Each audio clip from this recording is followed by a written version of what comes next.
À la fin de cette vidéo, tu auras appris une façon de parler qui, si tu l'utilises, te permettra de faire en sorte que n'importe quelle fille te court après. Cette manière de parler s'appelle l'impudence. C'est quoi exactement, l'impudence? L'impudence, c'est un manque de modestie, une forme d'audace, avec une petite dose de désinvolture envers les autres. Tu vas peut-être te demander, pourquoi l'impudence? Est-ce que c'est pas un défaut, au fond? Eh bien non. Aux yeux d'une femme, un homme impudent, c'est un homme capable de survivre. Si tu suis cette série de vidéos sur comment attirer les femmes, tu sais déjà que l'attirance, c'est quelque chose d'instinctif. Ça n'a rien à voir avec la logique ou les principes modernes. Le tout premier critère qu'une femme recherche chez un homme, c'est sa capacité à survivre. Alors, quel est le lien avec l'impudence? Imaginez un instant qu'on est tous dans un avion et que cet avion s'écrase sur une île. À ton avis, qui a le plus de chances de survivre et de s'en sortir vivant? Le gentil gars, calme, qui veut sauver tout le monde et rester en bon terme avec chacun? Ou celui qui ne pense qu'à lui, qui se fiche des autres et qui agit sans remords? Bien sûr, c'est le deuxième. Le dur, l'égoïste. C'est lui qui a le plus de chances de survivre. Et toutes les filles qui auraient survécu à ce crash se battraient pour être avec ce mec dur, égoïste, fort. Parce qu'elles savent toutes qu'il est celui qui a le plus de chances de les protéger et de survivre. Quant aux gentils gars, seules les filles moches, celles que le dur a rejetées, iraient vers lui. Et encore, elles iraient vers lui uniquement parce que l'autre ne les a pas voulues, juste pour l'utiliser. Et dès qu'elles en ont l'occasion, elles se retournent contre lui. Et c'est pour ça qu'une femme est génétiquement programmée pour chercher l'homme impudent. C'est comme ça que le monde fonctionne. Et même aujourd'hui, alors qu'on ne vit plus dans un monde où la survie est une nécessité absolue, ces règles continuent de s'appliquer. Je ne veux pas que tu sois ce gentil gars. Je veux que tu sois l'homme impudent. Bien sûr, tu n'as pas besoin d'en faire trop. Ne t'inquiète pas, je vais t'expliquer comment faire. Mais ce que je veux que tu comprennes maintenant, c'est que l'impudence et l'audace, ce sont deux traits qui font qu'une femme peut tomber profondément amoureuse et s'attacher à toi comme jamais. Dès qu'elle voit en toi ce genre d'audace, cette impudence, elle va devenir accrochée à toi sans même savoir pourquoi. Et la meilleure manière de lui montrer cette impudence, c'est à travers ta manière de parler, surtout au début. Mais attention, il ne faut pas non plus en faire trop. Il faut le faire avec modération et intelligence. Alors comment tu montres cette impudence? Pour moi, l'impudence se manifeste en 4 éléments clés dans une conversation. Et une fois que je te les aurai expliqués, tu comprendras pourquoi cette méthode fonctionne aussi bien. 1. Sois un peu effronté. Le premier élément de l'impudence, c'est l'effronterie. Tu dois être un peu taquin, un peu impertinent dans ta manière de parler. Il faut qu'une partie d'elle se demande « Est-ce qu'il a vraiment dit ça ?» ou « Il a vraiment osé faire ça ?» Tu dois casser les codes. Une des raisons pour lesquelles ce style fonctionne si bien, c'est ce qu'on appelle l'état de transe de l'ennui. La plupart des mecs qu'elle rencontre sont ennuyeux, répétitifs, trop polis. En étant un peu impudent, tu la sors de cette routine. Elle va se dire « Attends, il a vraiment dit ça ?» Et là, elle commence à prêter attention.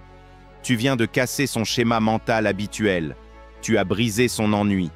Être effronté, c'est se comporter comme si tu ne connaissais pas ta place, comme si tu étais trop à l'aise trop vite. Et c'est là que la plupart des mecs échouent. Ils font exactement l'inverse. Ils essaient d'être trop polis, trop prudents. Résultat, ils passent pour des inconnus, sans aucune attirance physique ou émotionnelle. On devient indifférent à eux.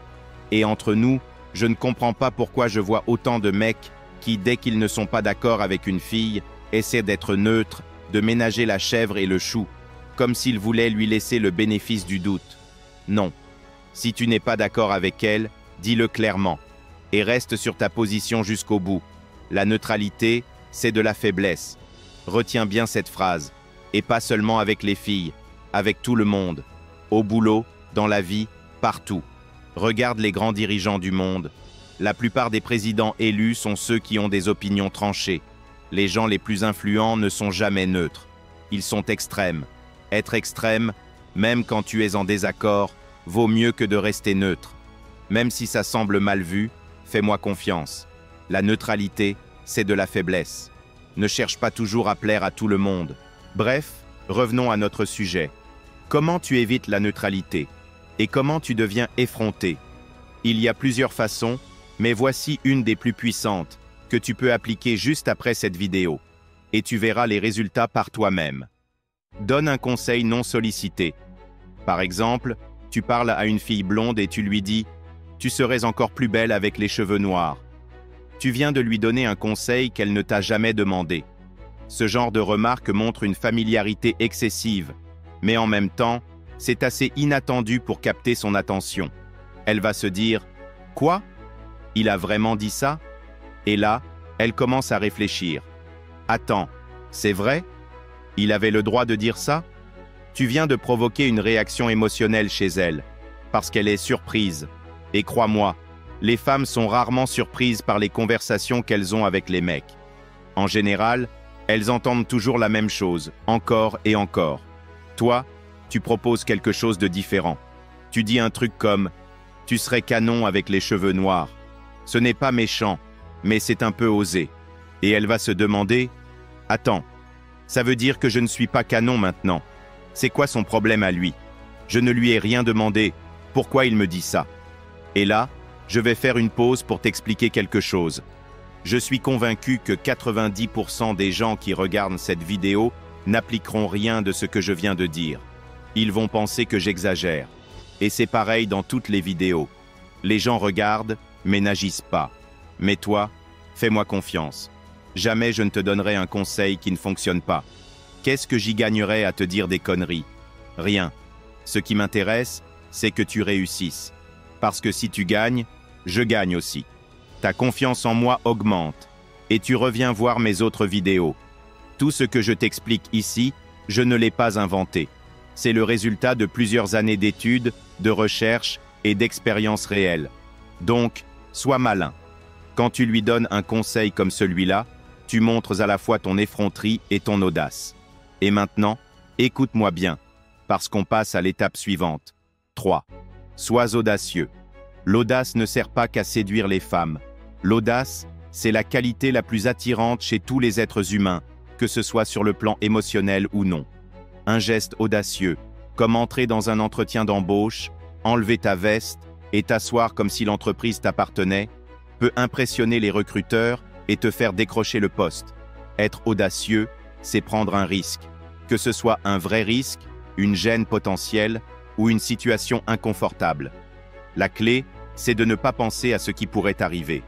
La clé, c'est de vivre à fond dans le présent, de concentrer toute ton énergie sur ce que tu fais ici et maintenant, sans te projeter dans le futur. Et avec les femmes, tu dois être audacieux, parce que c'est toi qui dois faire le premier pas à chaque fois. C'est toi qui vas lui parler, c'est toi qui vas flirter en marchant, c'est toi qui vas initier les contacts physiques comme lui prendre la main. Les actions audacieuses, même simples, ont un impact énorme sur les gens autour de toi. Un jour, je marchais dans la rue avec un ami et on a vu 2 chaises sans personne autour.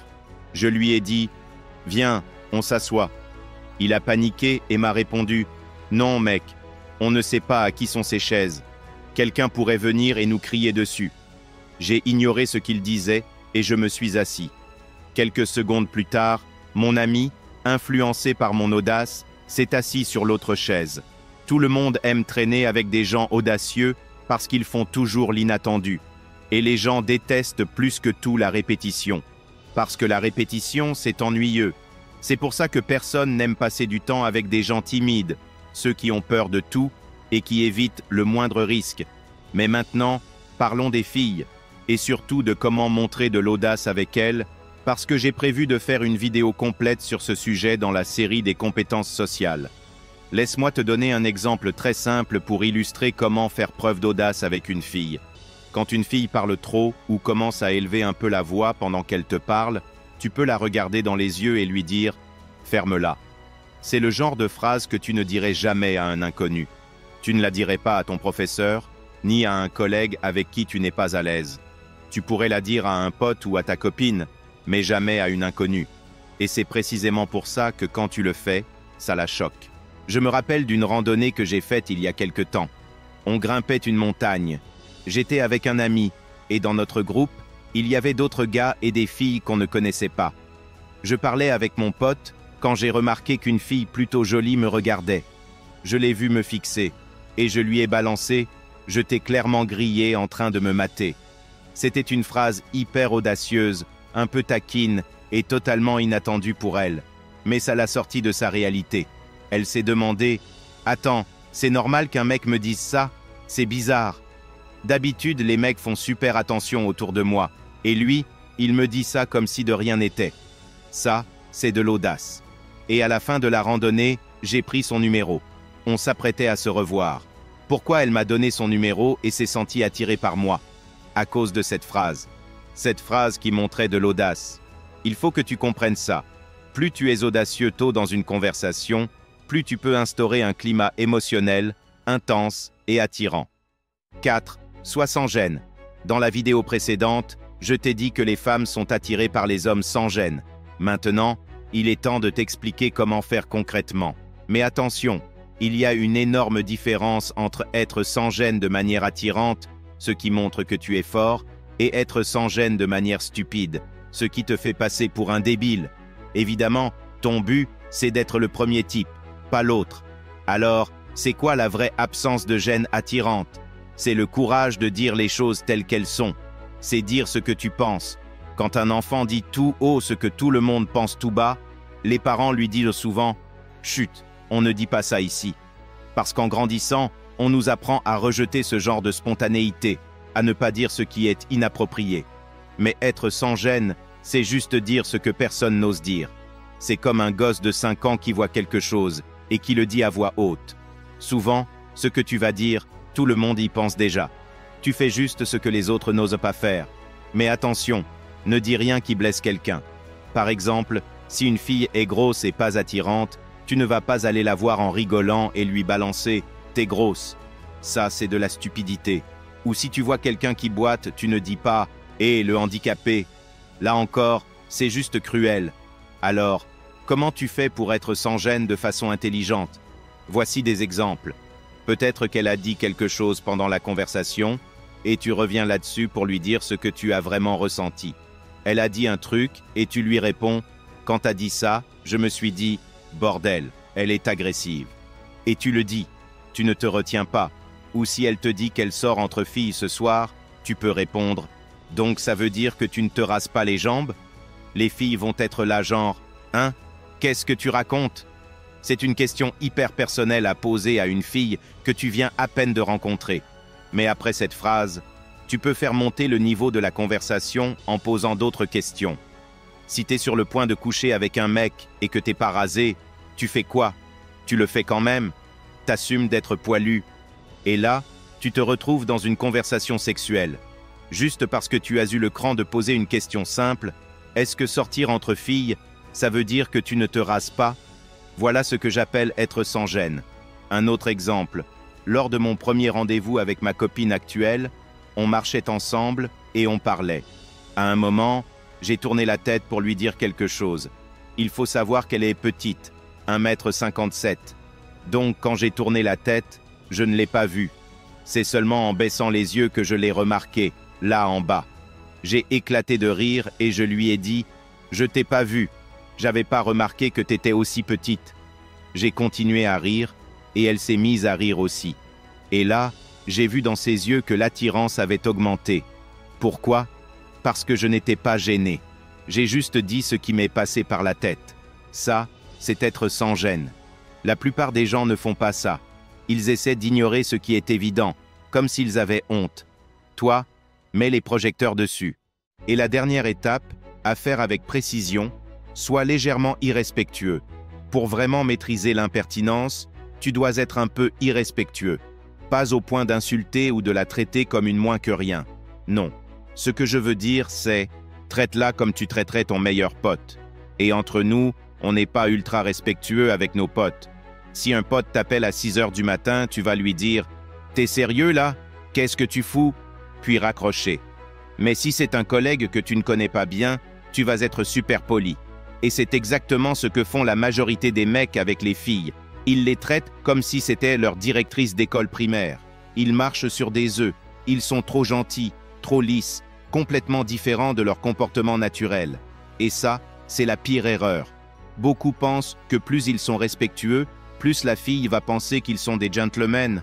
Mais non, si tu en fais trop, elle va croire qu'elle est au-dessus de toi. Mais à l'inverse, ne sois pas non plus un gros con. Le bon équilibre, c'est donne-lui le même niveau de respect que tu donnes à ton meilleur pote, même si tu viens juste de la rencontrer. Et comment faire ça concrètement? Par exemple, en ignorant volontairement certaines de ses questions. Beaucoup de mecs pensent qu'ils doivent répondre à tout ce qu'elle dit, sérieusement et en détail. Faux. Si elle te demande « Tu as grandi où ?» tu réponds « Ah, hier soir j'étais dehors avec des potes. » Tu ignores complètement sa question. Et plus tard, tu peux y revenir. Au fait, tu m'avais demandé où j'ai grandi. Et là, tu réponds. L'idée, c'est de ne pas lui donner ce qu'elle veut tout de suite. Si elle demande « Tu fais quoi dans la vie ?» tu réponds « Hier, je marchais avec un ami et… » Tu ouvres un espace où la surprise peut arriver. C'est ça qui déclenche l'attirance, l'émotion, l'imprévu. Et surtout, elle se dit qu'elle doit te mériter, que tu ne vas pas te coucher juste parce qu'elle est jolie. Elle doit gagner un mec comme toi. Voilà ce qu'est l'impertinence, un mélange de culot, d'audace, de légèreté, d'absence de gêne et d'un tout petit peu d'irrespect. Si tu appliques ce que je t'ai dit dans cette vidéo, je te jure que tu verras par toi-même. La fille commencera à te courir après. Elle voudra parler avec toi. Elle te donnera de la valeur. Pourquoi? Parce que tu auras planté dans son esprit l'idée que tu es un homme fort, qui n'a pas peur, et qui ne lui accorde pas une attention excessive.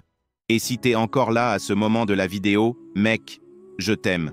Laisse-moi 100% dans les commentaires comme d'habitude. Aime et surtout partage la vidéo avec un pote. Et c'était votre chaîne Homme Alpha. On se retrouve dans la prochaine vidéo.